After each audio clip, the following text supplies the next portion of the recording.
হতো। আমি দেশের সর্বোচ্চ যে শাস্তি, আমি ওই শাস্তি চাই ভাই। আমার ছেলে মেয়ে দেখ ভাই, আমার ছেলে মেয়ে দেখ, আমার কলকাতা খালি করে হয়েছে ভাই, আমার কলকাতা খালি করে হয়েছে। আমি আর কিভাবে না বাঁচবো? আমার হলে বাচ্চার কোনো অধিকার নেই। আমার ইচ্ছে করলে আমার গুলি করে মেরে ফেলতে পারে এই মুহূর্তে, আমার কোনো আফসোস নাই। আমি মরার জন্য এক পায়ে প্রস্তুত দাঁড়িয়ে রয়েছি। আমার মেরে ফেলাই তো অসুবিধা নেই, কিন্তু আমার ছেলের বিচার চাই আমি। কেন আমার নিজের ছেলেকে মারবে? এই এলাকার একটা মানুষও বলতে পারবে না ছেলেটা খারাপ।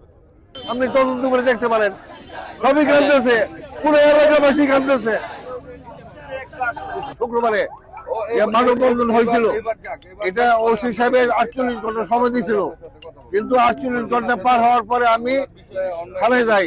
থানায় গিয়ে ওসি সাহেবকে জিজ্ঞাসা করার পরে উনি বলে যে আমরা এখনো কোনো আসামি ধরতে পারি নাই, তবে চেষ্টা চলছে। হ্যাঁ, পরে আমি বেরিয়ে আসে আমার ছেলের বন্ধু টন্ধু যারা আছে এদেরকে জানাইছি যে এই ঘটনা। হ্যাঁ, এখন ওসি সাহেব বলতেছে যে এখানে পুলিশে লাশ নিয়ে পাঠানোর ব্যবস্থা করছে থানায়। আমি আসি পুলিশ বক্সে, রক্ত মাখার ফ্লোর, কোনো পুলিশ পাই নাই। আর ওসি সাহেব বলতেছে যে পুলিশে হেল্প করে থানায় পাঠাইছে। আসলে না, আসলে অনিক নামে একটি ছেলে আর অন্য আরেকটা ছেলে, দুজনে নিয়ে হসপিটাল নিয়ে গেছে। এটাকে অনিকের ভাষ্য, এটা আরো কয়েকজনে জানে, ইনসানেও জানে, আরো অনেকে জানে।